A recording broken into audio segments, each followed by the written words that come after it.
Real cases before a real judge. Plaintiff Javia Hudson dated the defendant, and she claims he was aggressive, possessive, and controlling. Javia says when she tried to break up with the defendant, he threatened her with a knife, and she's suing him today for the cost of a car. Defendant John Payne admits that he made mistakes while with Javia, and he deeply regrets his behavior. John insists he's trying to turn his life around because he has a child with Javia and wants to be in his son's life. All rise. This court is now in session. The Honorable Judge Greg Mathis presiding.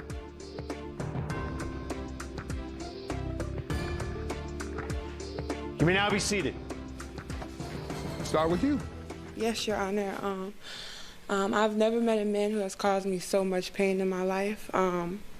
In the beginning, we had met through social media. When was that?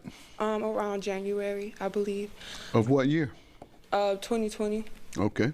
And at first, I didn't really respond to his messages, but he was very persistent. You know, we had started talking, and he seemed like to be a very good person. But later down the line, I just started to peep like some red flags. He would like binge drink often or partake into different drugs, and he would get very aggressive a lot of times with my family members for little to no reasons, which made it very hard to, you know, be around them because I would often try to defend him. And he also became very like possessive and controlling, and it was kind of weird because he would go out in the middle of the night and hang out with random people, but I couldn't even sit in my car by myself or even go on walks by myself. And after a while, it just got too overwhelming, and I felt very smothered, and I asked him for space in August on 20th.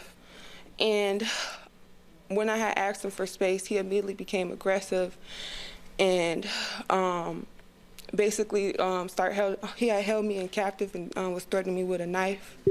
And I wasn't able to have, he took my belongings, like he took my phone, and I'm sorry, this is a lot.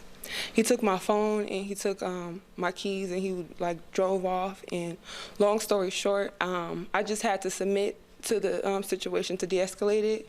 And when he finally gave my phone, I had seen that I had missed several calls from my godmom who had had my child. And I had to go pick him up. He wouldn't let me drive, but I still had to go get him. And when I had went to my godmom's home, he still wouldn't get out the car, give me the key. And when I went in, my godmom noticed something off, and she went out, and she noticed he was still in my car. And eventually, we had let him know that if like he didn't get out, then we would call the police. And he still wasn't listening. And then he sped off, and later on just crashed into another vehicle. Did you all ever call the police? Yeah, we called the police. The police was called, and we let them know that he stole the vehicle and that he had crashed the vehicle, and then he had immediately got out the vehicle. Did you tell them he had detained you unlawfully and put the knife up to you? Yes, I have some police reports. You told them that? Yes, okay. I did tell them. What was the result of their investigation? So he was finally condemned in May. He was finally arrested in May of 2021. What was the result of the case? He had pled guilty. You could see some of that in the police report. Let me hear from you, sir. All right, well, yeah, first I would like to turn to Javia and say that I'm sorry. Like, I apologize, like, honestly, like, genuinely, like, from the bottom of my heart, like, no BS, like, there's nothing like that. I messed up. I'm not perfect. And yeah, I did things that I shouldn't have did. I'm not proud of it. I'm not justifying it. None of that. Like, yeah, we do have a child. You feel me? We ain't together. None of that, but. All right. Now you can talk to me, sir.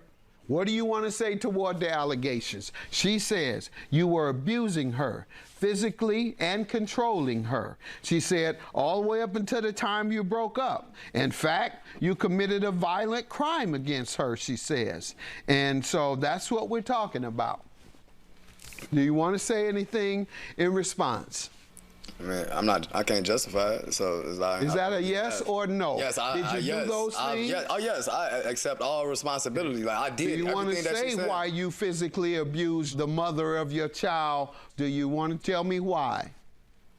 Well, my mind wasn't in the right place. Actually, since I was probably about 15, 16, my mind, it wasn't like mental, it's just like, nah, like my emotions, like I was emotionally more, I was more Did emotionally you have your driven. mom or dad in the house? Yes, I had my mother and my father just came back. He was gone for like 10 years.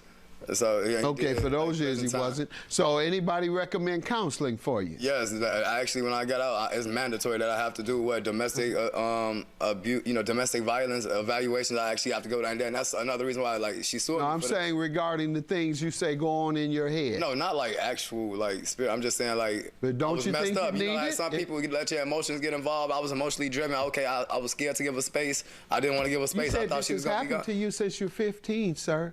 You Yeah, said but you've had things going through your head since you were 15. That's what I'm referring to. So I'm asking, did you get counseling? I have, since age 15, counselor, I've had this problem. Or mama, since she sees it. He's 15, something going on. He says even his head isn't right. Let me take him for counseling for that. My mom, she's put me in hospitals to get like the evaluations and everything, and then that's when I learned my little coping skills that's actually like constructive instead of just like smoking, all that type of stuff. Like actually like working out, I didn't find my coping skills, so that's how I tried to do it. But then when I got out, I've been in an unstable situation since the 15, like whether it was running away, getting a pit out. So my mind, I'm more emotionally driven. Like I be irrational or like just like. I make the wrong decisions, like impulsive at that point. And at that point, yes, like she said, I was binge drinking. In my mind, when I say it's stuff going on in my head, it's like I was unstable. It was everywhere. Right. So, like I said, she know I got like real bad anxiety problems. Like, like I'm kind of like right now, but I'm kind of nervous right now because this helps your case. But yeah, like, and I ain't expect for this to happen. This just popped up out the blue, and I still gotta pay $406 for child support for a child that I ain't even seen before, except for one time after they found out that I'm the father, 99.999%. That's all one time. Coming up on defendant John Payne is being sued by his ex-girlfriend, who claims when she tried to break up with John, he threatened her with a knife. How old is the child? He just turned 10 months 2 days ago. That was Tuesday. Is there a reason he's not seeing the child? You only saw the child once? Because I really tried my hardest, like even though all the situations that we've been through, to be cordial and to give him advice to go into group homes or whatever so he could get right. And it just every time it would be like it'd be good and then next switch up and then be good and it would switch up and then like it was at one point where he was just like he's not gonna do nothing unless court was involved or he can't properly co-parent with me unless we're together. And it was just, for me, I was just like, that's too much because I didn't want any risk factors in my life and I just wanted him to get better so he could be a father to his child, but it just seemed like it wasn't going. So what he needs is third-party supervision over the visitation, it sounds like. Go ahead. When I did the restraining order, they asked him, do you deny, so you could still see your child? He just was like, I agree to everything. And he said he was going to do it on our child support case. And when it came to the child support case and they asked him about the situation, he didn't speak up. Okay, visitation is separate from child support, but it can come up in that sense. Yes, sir. What are you saying? Well, I'm sorry to interrupt, but yeah, like she said, she was right. Like I did own up, so I said okay, because at that point I saw what she was doing, being cordial, and at this point I know she could take so much. She a strong woman. She a good mother. I won't bash none of that. I'm not one of them type of dudes. But like yeah, she right. How long were you in prison or jail? That was only a few months. It was literally like only a few months, like 3 months, and then before that it was like a year, and that was about it. You were in for a year? Yeah, but that was when I first became a felon and everything, so that's something totally different. So while you were there for a year, did they order you for therapy? Yeah, actually, it's actually right here. I don't know if you want to say. I don't know if it's like page 2 or 3. I want to know everything about that. Yeah, because one moment, please. And you knew he had a little disorder he's been dealing with? I observed that after a while, and I tried to, give him help. So you do understand a little of it? Yeah. All right. this isn't the exact one from when I was locked up, but this is like the same. They put the same requirements, like adult probation services. Yeah, they say you're not supposed to contact. Like yeah, I'm talking about treatment for you in prison. Oh, okay. They have counselors, and those counselors and therapists give counseling based on the needs of the client. Some need more than others. Some need counseling every other day. Some need medicine based on a diagnosis of a chemical disorder. So my question to you is, were you ever diagnosed in prison? Other than what, the bipolar depression, Yes. or being, what, having Yes, anxiety? all of that. That was prescribed to me when I was about 15, 16. Okay. So yeah, that's. But in prison, did they know? I told them, but they didn't really worry about that. They just worried about my blood pressure. All right, and that's why I'm mentioning Well, they gave me that. anxiety medicine, but then I never followed up and kept doing it when I got out. I ended up going back to Chicago, and at that point, I wasn't around her, so I'm like I wasn't really And the worried point about it. I'm making is the prisons are failing us. They're failing society, folks, because they're letting people out without treating them when they need treatment. Violent prisoners are going into prison and coming out the same way they went in, perhaps even sicker and slicker. And because we're not granting them any treatment, healthcare treatment, to deal with things that cause crime, violent crime. You heard him. They asked about my blood pressure. I told them I had bipolar, and all they had is my blood pressure.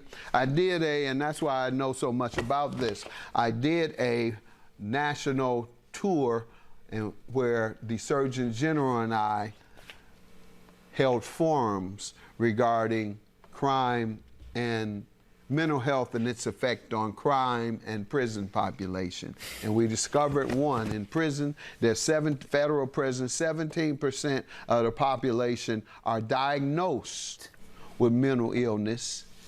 13% we projected were undiagnosed, meaning about 30% of the prison population have disorders, and they're not being treated, and they're sent right back out here.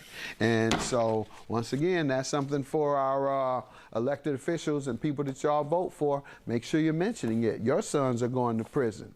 Privileged kids are going to counseling, and your kids are going to prison because they're not given the resources to poor kids. There's the stigma for therapy, too. Yeah, and there's a stigma, of course. Folks don't want to get treatment, but you don't have a choice in prison, stigma, no stigma.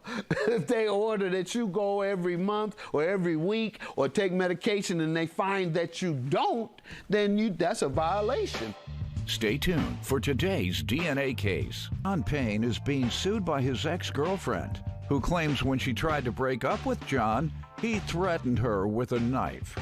Judgment for you. Do you want us to help you in making sure that you get the counseling you need? I would, actually, because, yeah, like, I'm actually trying to do what I need to do so I can be the best I can be, so I can be the best father, whether it's going through child support or not. Yeah. You feel me? Like I told you, We're going to get you that in your city, all right? Wherever you live, we're going to find some help for you over there. Are you going to pay for it? Yeah. I'm saying it's probably one up in 10. We're going to pay for it. We're going to make sure it's paid for. Don't Because, you worry about money. It costs a lot. So. Don't worry about money. Our staff is going to talk with you before you leave, and we're going to arrange to help you. We're going to find some place to help you, and we're going to make sure you don't have to pay anything, all right? All right, thank you. You're going to do your part and go, right? Exactly. I believe you are, too. All right, thank you. I believe you are. Particularly after hearing how much you love your child, I believe you want to do that. If you love him, show him a sign you love him. Put him first by getting your problems addressed. All right, judgment for the plaintiff.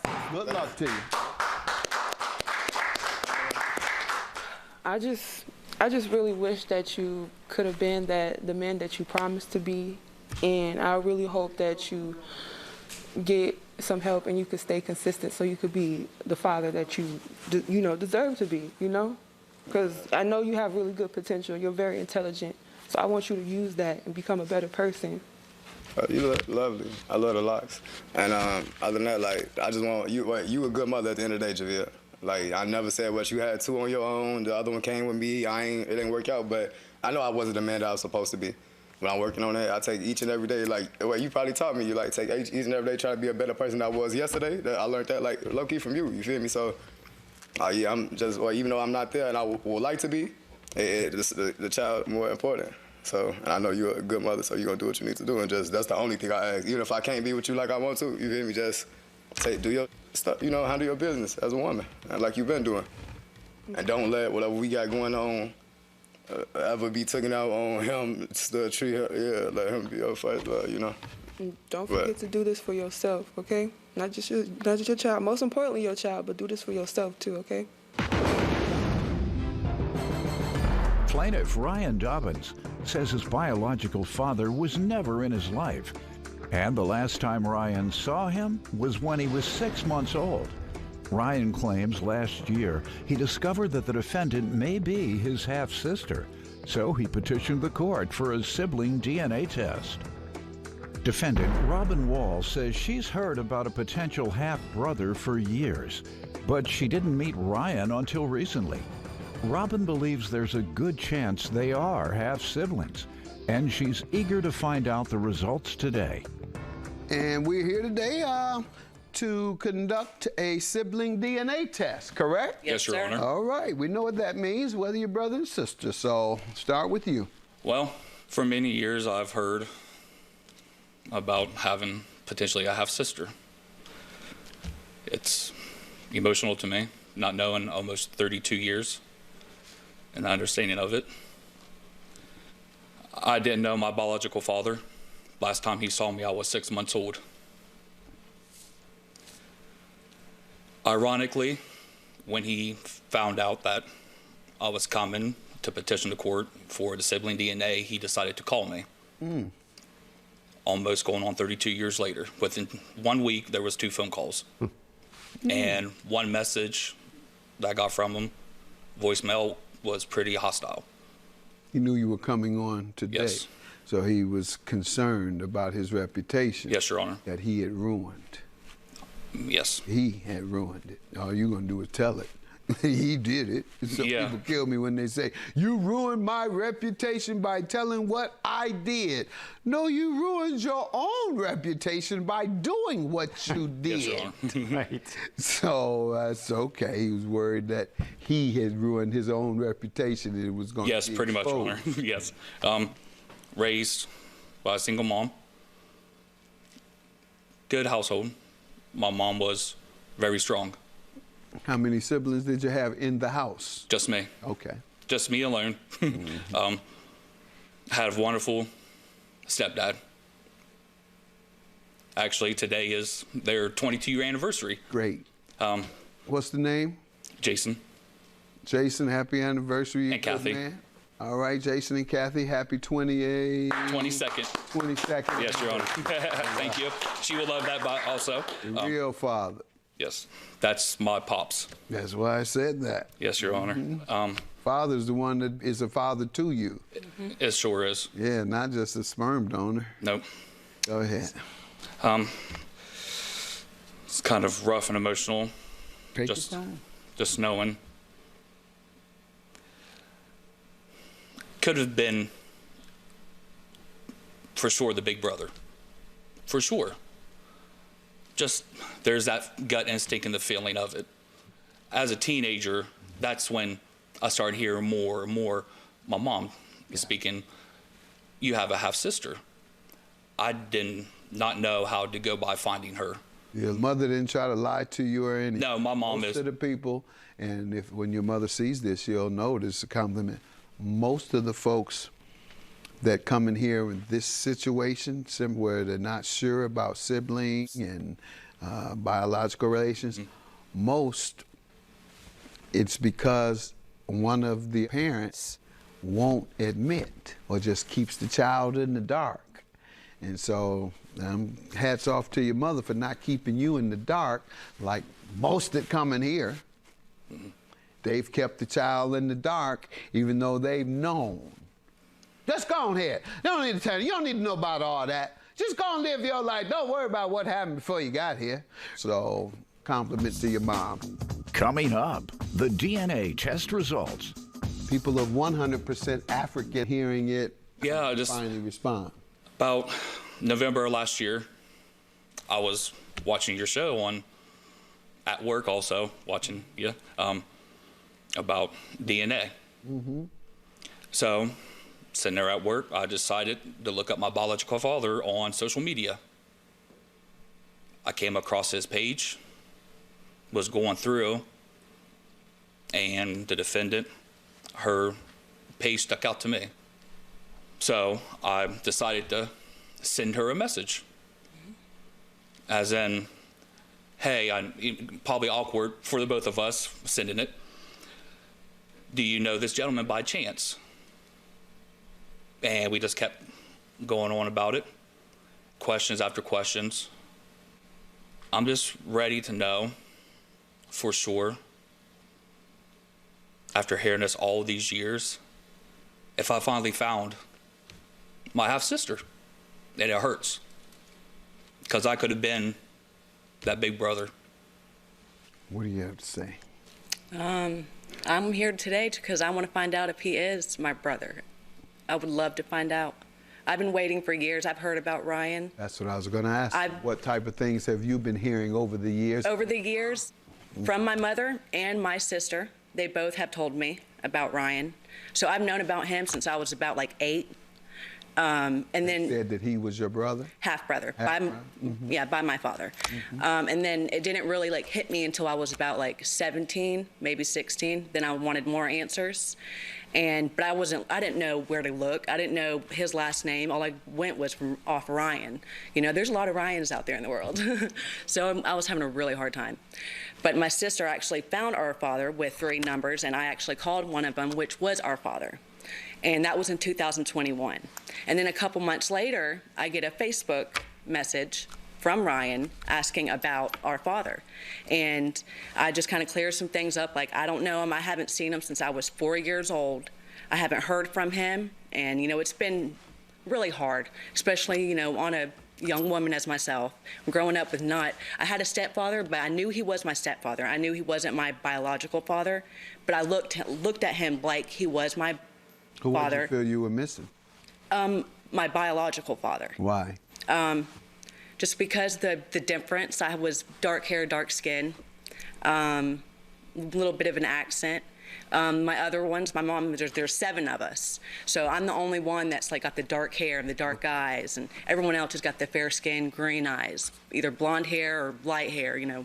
But so I'm like the outcast, you know. So I knew that there was something different. So then when Ryan came forth, and I'm looking at his pictures, I could see a little resemblance, I want to say, but I didn't know, you know. Brown eyes, brown eyes. There you go. That could be a resemblance. Maybe not. You know, there's plenty of people out there with brown eyes. So I still have a, you know, eerie feeling maybe he's not, but then there could be a good chance he is my brother. What's your ethnic background? Supposedly, our father is half Italian. Yeah, half Italian. I got a little bit of black in me. Good. All right, that's so I'll tell the Italian community. Y'all read up about what's the Black Conqueror? Hannibal. Hannibal. There you go. You heard that? Somebody told you. You ain't that smart. I know. You hear that? You got something in your ear. You know the history of Hannibal? No. No, I do not. Yeah. He was an African conqueror. They conquered Italy, and there was a lot of intermingling between Africans and the Caucasians of Italy. Oh. And the brown began to surface. Just like you know that people of 100% African descent are very, very dark. Very, very dark. And so when you see African Americans of light complexion, it's from years of intermingling. We didn't come off the ship looking like this. Nobody got off a ship looking like this. So it was through intermingling with the other races. So I say that to say Italy became browner or more olive as a result of that intermingling as well. So we are related, and we related too through Hannibal. All right, get a little black in you and you look even better. See, his skin is a little more olive. He looks closer to, no, I look closer to Jesus. Well, that's me in the summertime. My mom calls it my Jesus bronze. There you go. See there? Yeah. See there? Bronze skin. Yep.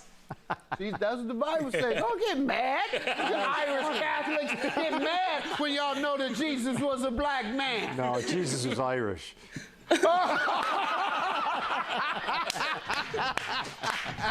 The results of the DNA test when we return. And coming up. She did a lot of things for me. For sure. So he petitioned the court for a sibling DNA test. Well, I'm glad to hear that you all have found each other. And there is a void in many folks' life. It wasn't mine. I didn't know my dad. I knew my dad for about 3 weeks. Aside from that, I never met him. All right. Well, you need further testing. It was inconclusive, and they refer to some process that they went through. And so I don't know what that means, honestly. So I apologize, but it's inconclusive. Okay. Let's find out another way. No, I'm gonna make sure they get a conclusive answer from us. Okay, thank you. We're gonna get you a conclusive answer. We're gonna follow up with this, and if we want to come back and disclose it, we can. Otherwise, we'll give you the information and congratulate you for finding each other. So we'll follow up with you. I'll have our staff contact you right after we leave here, and they'll determine how we're gonna approach it. Okay. All right? Thank you. Thank you, sir. Bye-bye. It's been almost 32 years, and I'm ready. Me too. After many, many years of hearing. I feel the same way. I want answers. Waited 30 years. We got to have some answers. And now, Ryan and Robin are back to hear the conclusive results from Judge Mathis. All right, and the last time you all were here, you took a DNA test to see if you all were siblings, and it came back inconclusive. Yes, sir. Yes, sir. And we told you we'd further pursue a conclusion. But in the meantime, what has been going on since then? Well, both of our mothers went for the swab also to try to help, get the correct answer for us. Okay. And what were you told about your dad by your mom? Any particular reason he wasn't in your life? Did she tell you? No, she just said that, he left and yeah. Okay. Ryan, what were you told, if anything, about your dad? Pretty much the same thing. I mean, he left and done his thing, I guess. Well, the dogs don't like your dad? They didn't like that comment. The dogs didn't like that comment? Yeah, my dogs are... They're very sensitive to family discussions. Yep. All right, they don't want you to tell the family business. That's what they're telling you. Stop telling our business. Well, tell those dogs the judge is going to tell their business anyway. Good, and yes. so, sounds like, there may have been some reasons that a lot of times parents don't want to share as to why the other parent is not available in their lives. A lot of times it's drugs, a lot of times it's criminal behavior, some even if the parent is institutionalized, prison or otherwise. This is not uncommon. It's unfortunate, however, that they withhold the information, and we have to go through all this to find out that you all are siblings. All right? Yes. It's conclusive. Good luck to you. I knew it. Congratulations. Oh, yay. Thank you. Yeah. I had a gut feeling the whole time, so I was right. Finally, I found you, my sister. Wow, awesome. We're really happy for you, and congratulations, and thanks for coming back to Judge Mathis. Thank you all very much. Plaintiff Courtney Haskins dated the defendant, and she thought she was the love of her life, despite the fact that the defendant's family didn't approve of their relationship. Courtney says after dating for 3 years, they broke up, and she's suing her ex today for an unpaid loan. Defendant Sandy Perry says it was love at first sight when she met Courtney, but she admits that their relationship ended after Sandy cheated with a man and got pregnant. Start with you. Your Honor, at one point, I really thought that Sandy was the love of my life. I met her when I moved to Atlanta from Chicago. When? That was in maybe around 2006 or 5. Okay. Yes, Your Honor. I was getting in a lot of trouble out here in Chicago, hanging with the wrong crowd, drinking, smoking. I actually got into an altercation with a police officer at my school, and it ultimately led me to being kicked out. my mom thought it would be a good idea to join this basketball program in Atlanta. And that's where I met Sandy. She attended. Did that help? Honestly, it did. I was able to stay out of a lot of the trouble I got into in Chicago. So you think moving out of the environment or just getting into sports? Yeah, moving out of the environment for sure. Okay, that's what I say as well. Yeah. Georgia definitely. Yeah, Georgia calmed me down a lot. You know, I met Sandy in one of my classes. She actually approached me, and we just kind of clicked instantly. Fell in love. You know, we were young, but we were really in love. She had my back. I didn't have my immediate family with me out there. She did a lot of things for me, even though her family didn't like me. They were against us completely. They're homophobes. Yes. They thought I like made her gay. That's everywhere. Okay, yeah, it was crazy, and I didn't see how they thought I made her gay. She was the one that approached me, honestly. But yeah, you know, she stood up she stood up against them, you know, for me. Yeah, she had my back, and so I grew a really deep love for her, and we've been close throughout these years. Stay tuned. The case continues after this. I'm MG Montemayor. Join us for Fox 44 News, your news now. Plaintiff Courtney Haskins dated the defendant, but she claims they broke up after the defendant cheated with a man and got pregnant. And off and on, or I mean, 06 is a long time to be with someone without a variety of problems over the years. So has it ever gotten, you know, any long breakups, physical violence? How's the relationship gone over all these years? Over all these years, we were on and off a little bit after high school. When I was about 19 or 20, that's when we finally called it quits. She got pregnant. I moved back home to Chicago. What year was that? Around 2009. So you all haven't been together since 9? Yeah. Yes, Your Honor. Yes, we have not. Yes, we have not, right. All right. Okay, I thought we were all the way up. I was giving y'all a lot of compliment being together 20 years. All right. No, sir. Yeah. Had to do 20 years together. No, absolutely not. No. It could have been. Every time I say that, Linda hears it. She said, well, you ain't got to be in prison. You don't let me hold you. You ain't in prison. I always say, we've been together 40 years. Yeah. I said, such and such committed murder. And they've been out. But then she tells me, well, if I got you in jail, get your freedom. I'll give you the key to walk out the door. You don't even need to break out. So, not 20 years, but that was only 3. Yes. After all that struggle y'all went through together, how did y'all break up? In my eyes, after she got pregnant, she told me she was pregnant, and all right. Yeah, that was the last straw for me. There was no more on and off. Got it. Yeah. There it is. All right, Nanny, what do you tell me? Give me some background.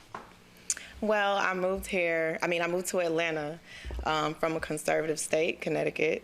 Very small, very conservative. So when I moved to Atlanta, I want to say 16 years ago. What do you mean by conservative? Well, very small, very judgmental. There wasn't a lot. The only LGBT in Atlanta community was not. The rest of Georgia is way more conservative than Connecticut. I believe it. All right. I do. Just but making that clear. Atlanta is like the size of Connecticut, kind of, but bigger. Right. That's how I look at it. All right. But when I came to Atlanta, it was, you know, love galore with ladies, and I was like, oh, I love this. And then I seen Miss Haskins in my class, and I just couldn't resist.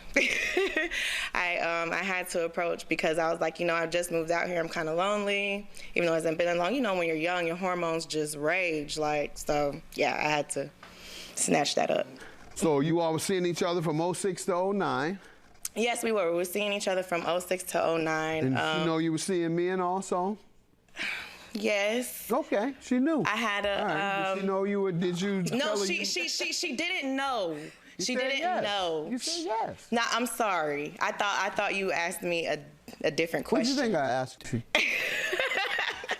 I really I thought that you were asking if you knew that you still liked men. Okay. Go ahead. And so that's why it was broken up, because you've deceived her. All right. I did. In the biggest way, like you said, having a child when you are not even saying you're in a relationship with someone. Yeah. All right. Anything else that you want me to know about this before we get to the specifics of the loan? Well, the reason, you know, I felt that we broke up was, yes, because I cheated, but... No, you had a baby by a person you were seeing on the outside of the relationship. That's a big difference. That is. The judge will render his verdict when we return. Dated the defendant, but she claims they broke up after the defendant cheated with a man and got pregnant. Tell me about the loan. Yes, Your Honor. In July of 2021, Sandy approached me with her business idea. She had started a trucking company. She said she had like a dispatcher on call already with loads, and she could make like up to $20K a week, and all she needed was the truck. So I agreed to loan her the down payment for the truck, which was $5,000, and she said that she would start paying me back immediately. She had the dispatcher on the line, and it's been over 6 months. I haven't gotten a dime yet. Let me hear from you. Well, yes, in July of 2021. Well, actually, it happened around May 2021. We were discussing this, but July is when I got the actual, you know, the money for her to purchase the truck. I did have everything lined up. The only thing I didn't have was my insurance. So, you know, kind of put a hold on it, but How long of a hold did it put on it? Well, you have to have insurance in order to pick up loads. Right. You haven't gotten it yet? I did have insurance, but I got it off of a different VIN number of a truck. Okay. You committed fraud? Yes. Okay. What else you want me to know about why? Okay, but in order to get your operating authority, you have to get your insurance because you have to get a, you know, DOT number. Okay, so. And you attempted to do it by fraud and it didn't work. Yes. So what else you want me to know? Well, yeah. All right. $5,000 for the plaintiff. She has no legal defense to not paying you, but let me suggest to you, I don't think you should rely on the trucking industry at this time. And it's unfortunate because a lot of people are just start investing in trucks and etc. I know people were investing in trucks. I was happy for them. I was encouraging them. Good idea. Either you come out of prison and we know you don't have a skill, or you got this situation, inner city, this situation, you didn't go to right school, so go in the trucking business. Everybody's getting jobs. Now, boom. Because of the backup at the borders and inflation and all this other stuff, truckers are not making any money. Wow. They're going out of business. Terrible. Thanks for telling me that. Yeah. So give her a break. Even though she's a scam artist, even if she did it right, she wouldn't be able to pay you. Have a good day. That was fun to play this. I still love you, Sandy. I just need my money. I hope you're happy. Very happy. Cause look, get out my face. Stop calling my phone. Oh, whatever.